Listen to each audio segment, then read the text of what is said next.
Sup Shredders! My name is Logan, aka Spiderhands, and welcome to an SP Reviews, where today we got ourselves a track from an act named Opeth, titled Ghost to Perdition. And if we switch over to here, this is off the Ghost Reveries album. I'm going to be listening through this on Spotify. This is one of my favorite songs. I just thought it'd be cool to sort of listen through it, just give an overall analysis of it. So we're going to listen through this track from start till finish, and we're going to hear what we think. Let's do it, let's go. Really cool song.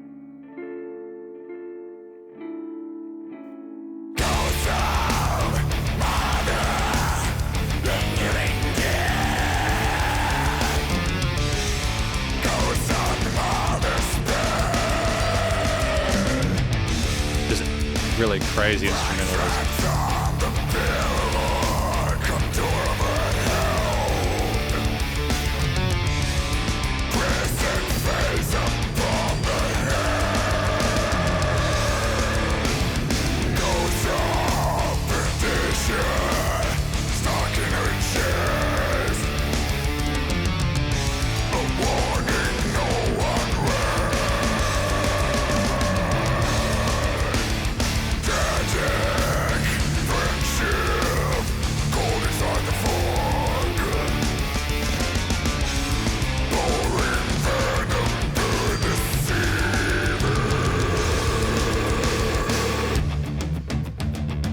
It's nice also to have a read through lyrics for the first time as well.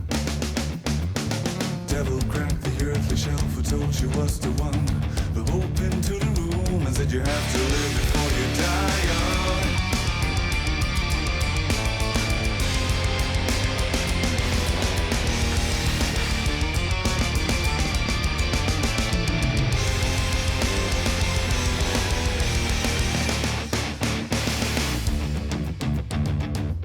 Great adjustment of meter there.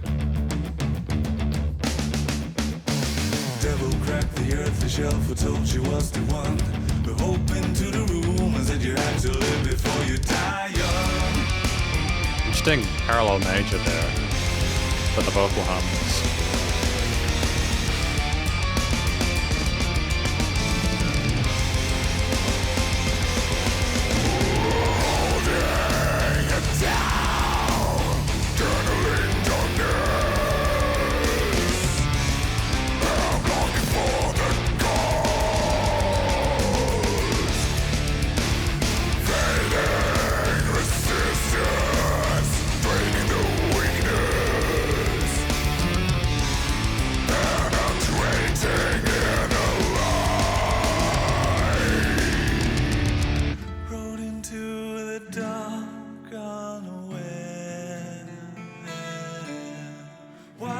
And it's just such a beautiful transition, you know?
Oh, that tone though, right?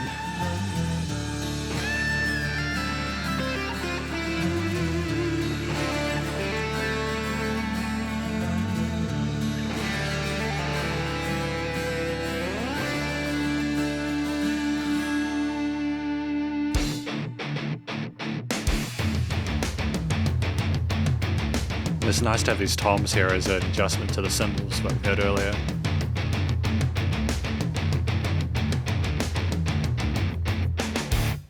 Darkness by her side, spoken passerby.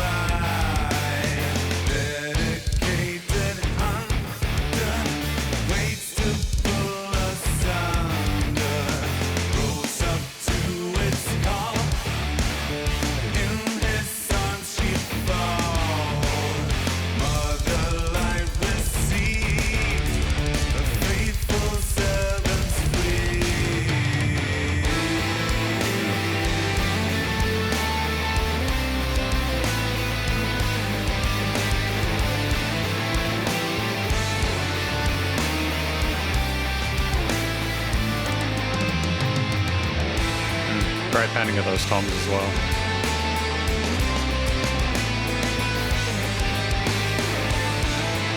And I also wasn't aware that there was an organ in this.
Really subtle wah pedal there as well for a moment.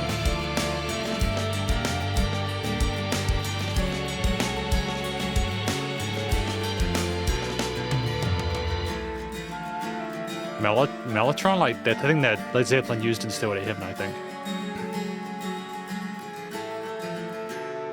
Or just flutes. To see a beloved son in despair of what's to come.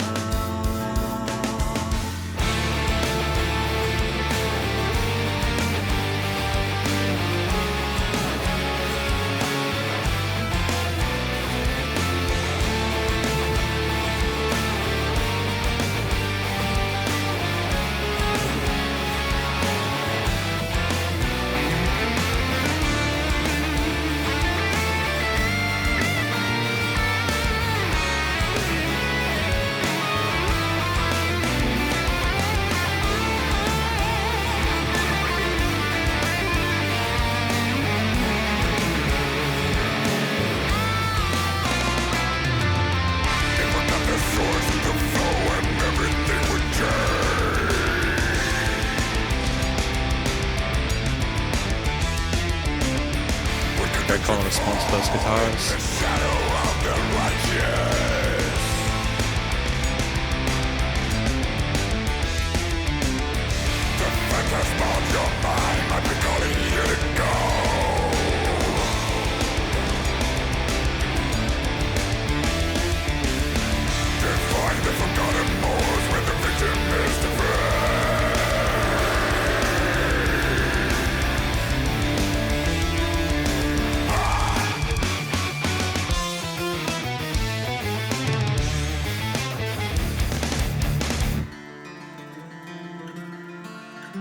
It's a hell of a story, isn't it?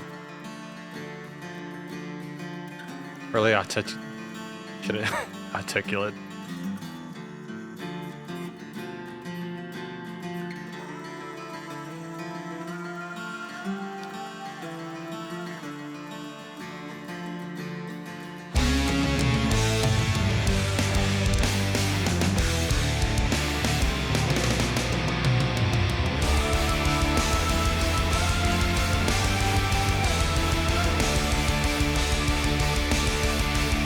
Vocal motif familiar.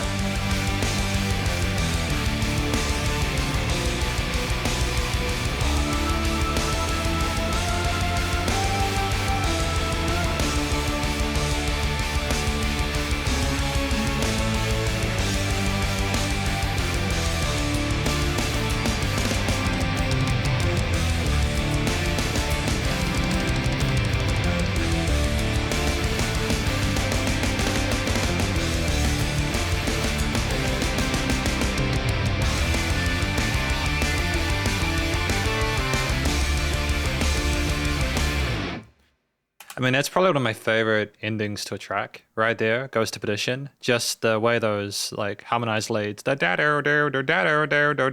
just such a sick song. Amazing track. We're going to talk about it more though in the conclusion. Because welcome to the conclusion of my review of this track from an act named Opeth, titled Ghost to Perdition off of the Ghost Reveries album. In this section, I'm going to provide an overall song analysis of everything from lyrics and vocals all the way through to studio production, as well as any applicable constructive critique, and then finally my general thoughts from a listener's perspective. But before we go any further, what do we think this track is about? When I look through the lyrics, ghost of mother on mother's bed, black strands on the pillow, contour of her health, you know, like, you can kind of imagine that the ghost to perdition, the hell is internal. You know, like at some point she's accepted it. I think the pouring venom receiving, should I say, is potentially the mother having accepted like a false prophet or the devil or the hell into her. And this is the devil cracked the earthly shell, blew into the room and said that you have to live before you die young. So maybe the mother has done some terrible things in order for things to, like they've been sort of like tempted and fall into temptation, so to speak. You know, fading resistance, draining the weakness, penetrating in the light, rode into the dark unaware. I think effectively this is just the mother, the person who's fallen victim to this fallen prey. You know, maybe a holy figure or something like that within the story. I'm not quite sure considering a religious symbolism, but effectively it's someone falling prey to the devil and losing more of themselves as they go along. And then basically, I wonder if as we go through it, dedicated hunter, basically she is the prey, and maybe like the light or her soul is basically the fee for falling for the temptation, not quite sure. And time the hissing of her sanity faded out her voice and soiled her name. And like marked pages in a diary, everything seemed clean, it is unstained. I love the way that these lines go forward and the different vocalizations and different ways that we communicate. The singer for Opeth is so articulate. The incoherent talk of ordinary days, why would we really need to live? Deciding what's clear and what's within a haze, what you should take and what to give. And I think that's more of a sort of a general kind of like thing that we can all sort of think about, you know, what you should take and what to give. Goes to perdition, a saint's premonitions unclear. The line keeper of holy hordes and keeper of holy hordes is an interesting bit of wordplay there. Talking about the son and despair of the mother losing their mother. And if one cut the source of flow, everything would change, but it's just not able to be done, you know. Define the forgotten morals where the victim is the prey. It's interesting because it almost insinuates like that the person isn't necessarily such a victim if they wanted this to occur. It's an interesting sort of way of approaching it at the end. But effectively, what I've just spoken about there is the kind of the overview. And I suppose the main thing it's about is a woman who gets sort of like leads temptation into her heart, and it basically kills her or puts her in a position where she's effectively dead or is crippled by it, and everyone around her is sort of, you know, like suffering through it as they get lost in the road of darkness. But it's also like you kind of also are sort of debating whether it's a deliberate thing or whether they're a victim in that or not.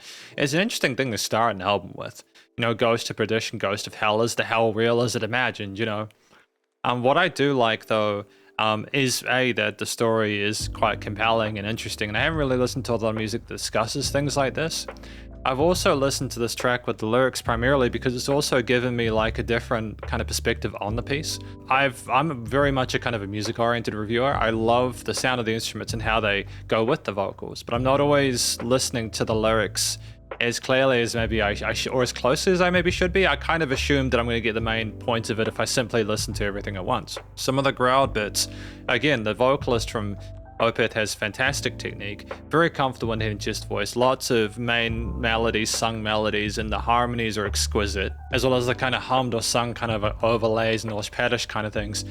The vocal fry, the growls and the screams and stuff like that as well are really well handled. He can clearly sort of like navigate a mic, project really well, and I think that it sounds monstrous when he is working with that kind of fryish, kind of like gritty tone.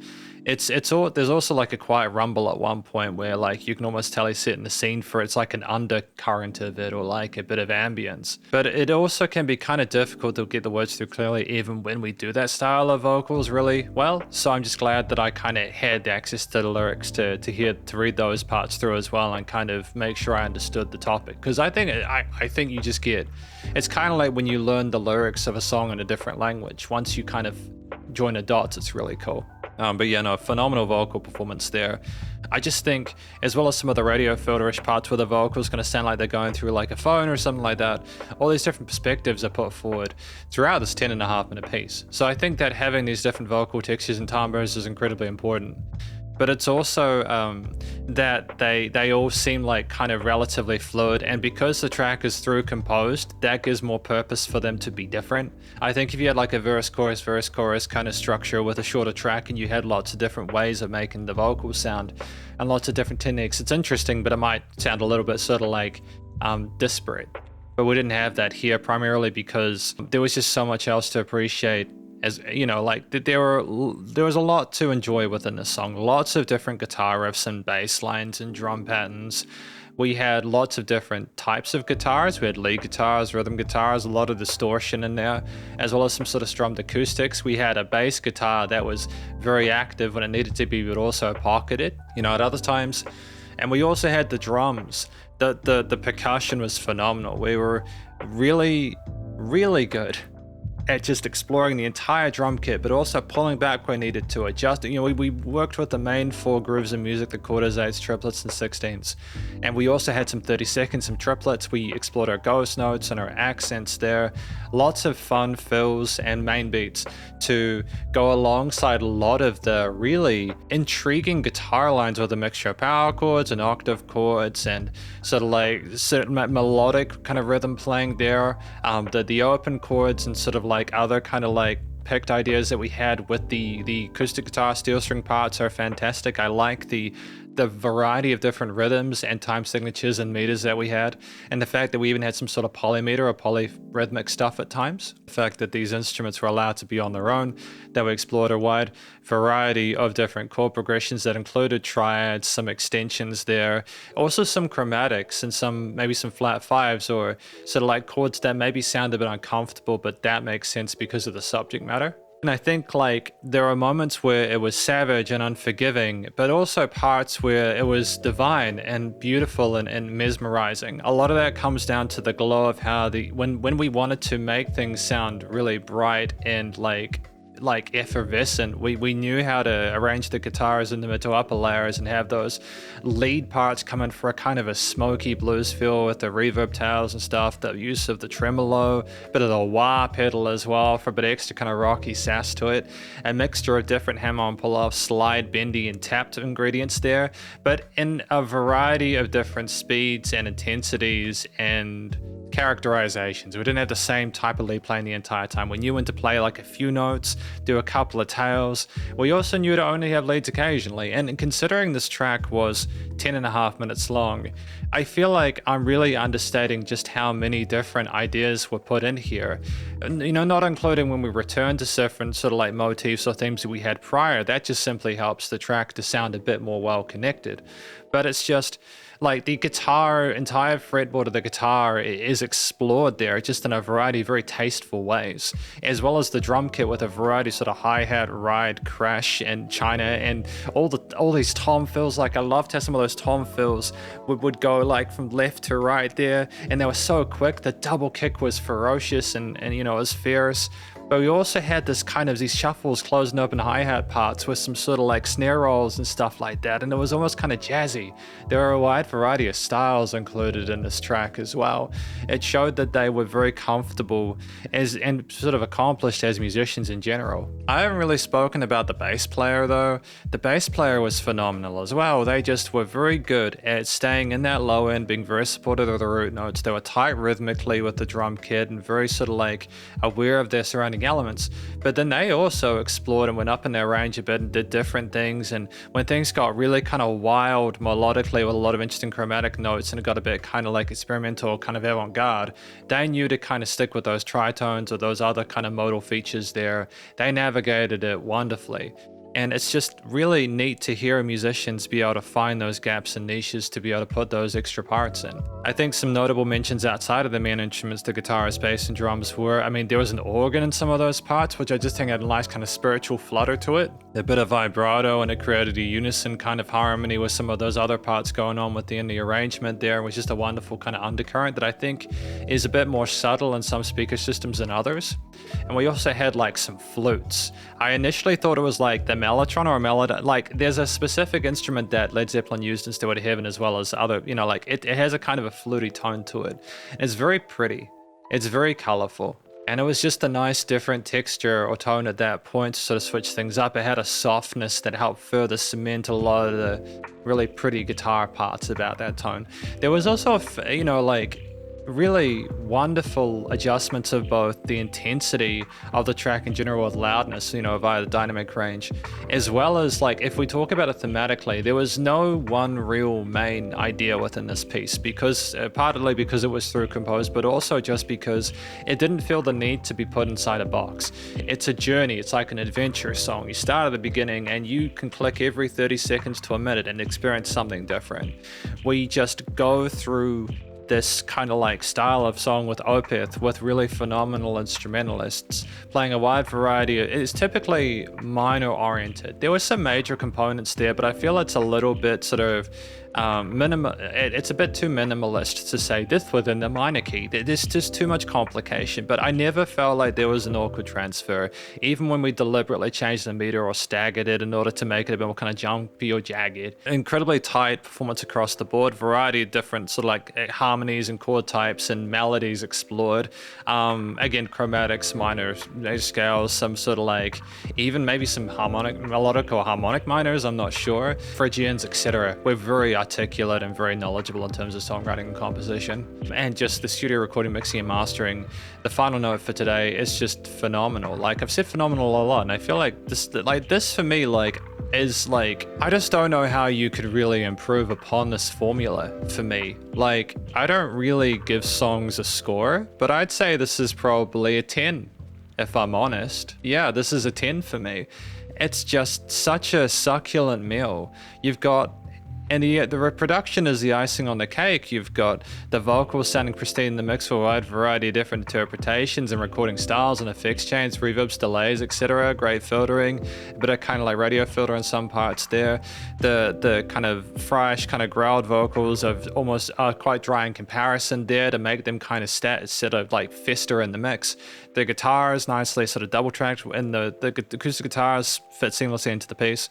The drums with all the various sort of toms and cymbals, kicks and snares, etc. fit neatly within the stereo field and frequency spectrum, and the bass is relatively well composed as well, nicely compressed, and doesn't overstep its welcome as well. Nice side chaining of those kicks in the mix. Great sort of production, dynamic range, as well as sort of like songwriting, and effectively, it's just honestly, it's amazing. It's a really amazing piece of music. I do love it. It's nice and loud, bit of pumping, but it also has moments of vulnerability there. It's just a wonderful song. And no applicable constructive critique if I'm giving it a 10. Final thoughts from a general listener's perspective. I think this is kind of one of the songs that's kind of influenced me as a musician. It's encouraged me to sort of think outside the box and not feel the need to ever have a set chord progression or time signature. I think you can like play around with lots of different meters, and you can play around with different ideas, and you can go away from the set kind of like, because this has 24 million plays on Spotify alone. That's not bad, right? That's not bad. And when I've shown students this that are not typically fans of this kind of music, they've enjoyed it. They've been like, wow, even though it's a bit spooky with the vocal styles, like typically, again, it's like people look past that and realize just how amazing the overall kind of like the overall song is, you know. I think that yeah, it's wonderful. I'm glad I had the chance to finally review it. I've been meaning to do it for a while, and today was the day. But thank you very much for watching my review of this track from an act named Opeth titled Ghost to Perdition. Hopefully you enjoyed it. If you did, please go show us some love via their various social medias and their Spotify page, and stay cool and stay safe, and please remember to support your local musicians and artists at this point in time, as you need to help more than ever with the crazy stuff going in the world, and I will catch you in the next SB reviews. Spiderhands out.